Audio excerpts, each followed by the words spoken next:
Hello, coin collectors, and welcome to the DC Coin World International Coin Channel. And today it's the one pinion coin from Ireland.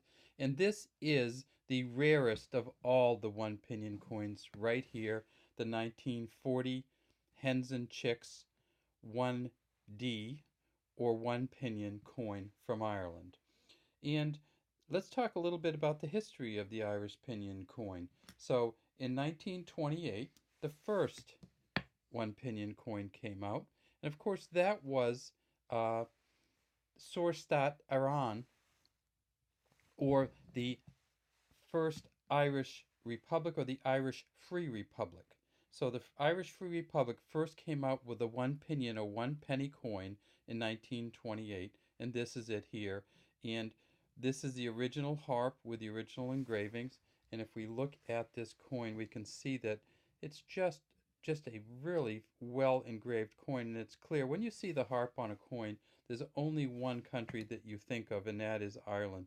Even with the modern coins, the euro coins, those have the Irish harp on them. 19 separated by the harp, 28. And if we look at the edge, it was a smooth edge, and if we flip it over, we see, of course, the same exact hens and chicks design on this coin. So there's one, there's the hen, here's the chicks, and they're kind of peeking out between the mother's legs here. She's got her feet raised, her claws there. And then way over here, you can see that there's a P and an M. Now, the P and an M doesn't stand for anything with regard to the value of the coin. The P and the M stands for the engraver, and that, of course, was Percy Metcalfe. So this is Percy Metcalfe's famous Hens and Chicks, or some people call it the Hens and Chickens, or some guidebooks call it the Hens and Chickens design. And we have the kind of the gearing around the outside. Now, this coin, when it came out in 1940, and this is the 1940 version, actually was changed. So the original version, the Irish Free Republic version, had the harp, and essentially it said Irish Free Republic on it.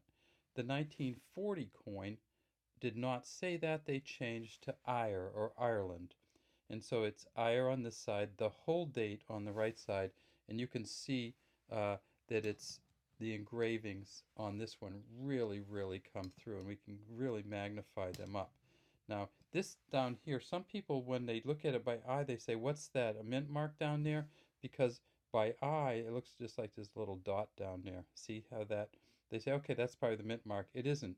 It's actually a part of the harp that comes down and swings around. Now, when they made the new coin, they actually changed the number of strings also on the harp.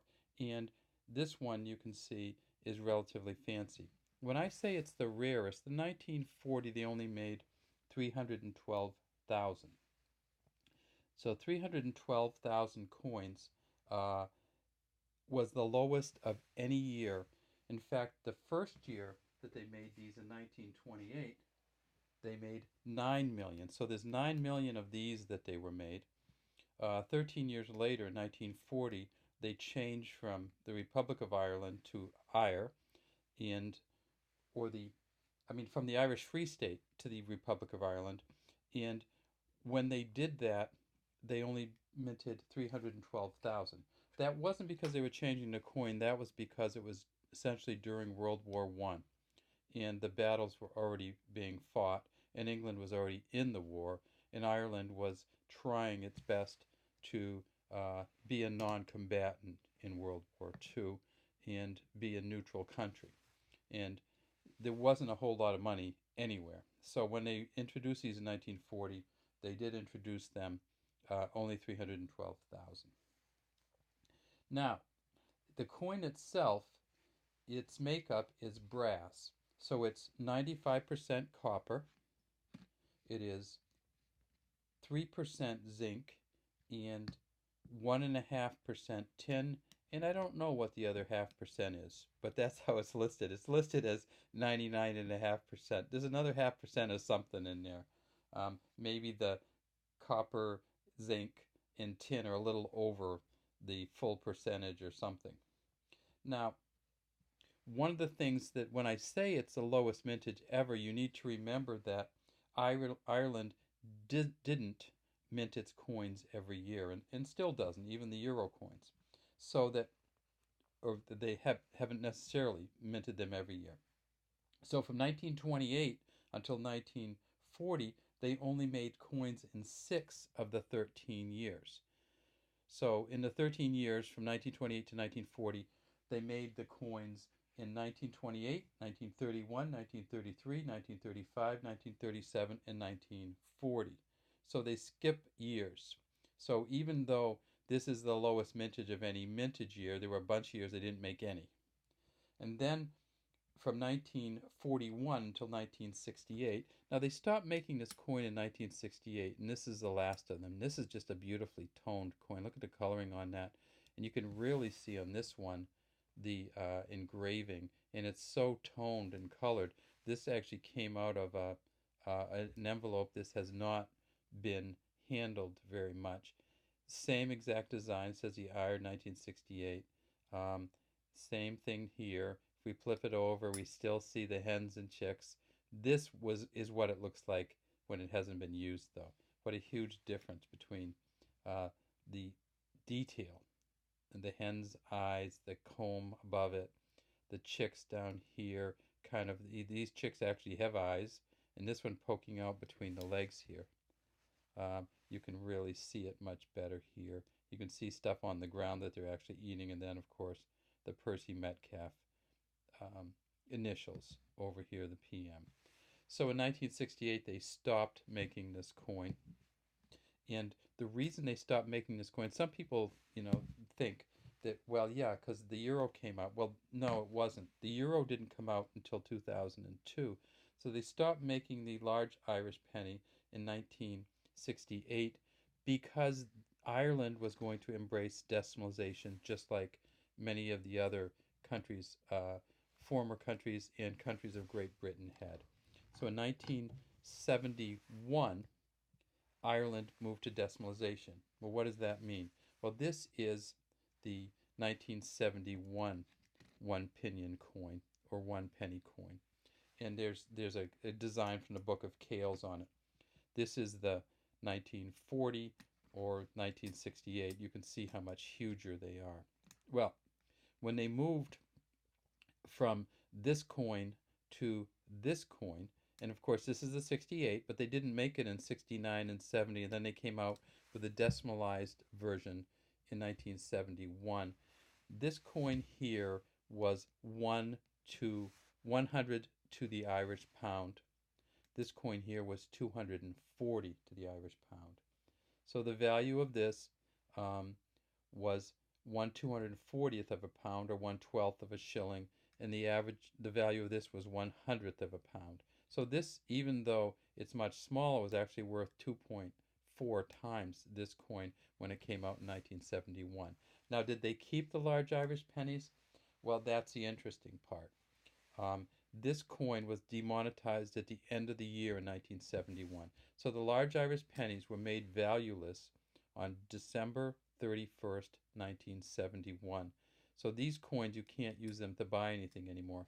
Now, of course, this coin itself became of no value in 2002. So this is the Irish one pinion or penny coin from 1971. It was made until 2001, and then the euro came out. And see, if you look at the similarities, it's kind of cool to look at the similarities between these coins. So here's the kind of the original is, of course, this one here, and that is the Irish Free State. And then they kept the harp, they changed it a little bit, and they put ire, and this is the second one. And then they changed it to a small coin in 1971, again keeping the harp and keeping the date on this side. And then when they came out with the euro penny or the euro cent, they had the same design. So what do we have? We have me get that a little bit. There we go. It says Ire on this side, 2002 on this side, and this is the first of the euro cents. So when they came out with the euro cent, of course, they demonetized the other Irish penny, and this is, of course, the currency in Ireland as of this date. Now, these euro cent coins are incredibly hard to kind of get a fix on. So let's see if we can do. There we go. That's a little bit better, huh? And if we blow it up, we see the stars around the outside. We see the Ire. We see the 2002. We see all the engravings in the harp. We even see the little tail down here. And then if we flip it over, we see that it has the LL Lloyd Loesch 1 cent euro cent design. All right, well, that's what we have today from the DC Coin World International Coin Channel. A bunch of pennies from Ireland featuring the rarest of all of the Irish 1p coins or 1 pinion coins, the 1940, which they only made 312,000 of. Have a great day from DC Coin World International Coin Channel. We'd love to have you subscribe to our channel and leave any comments you might have in the comments section.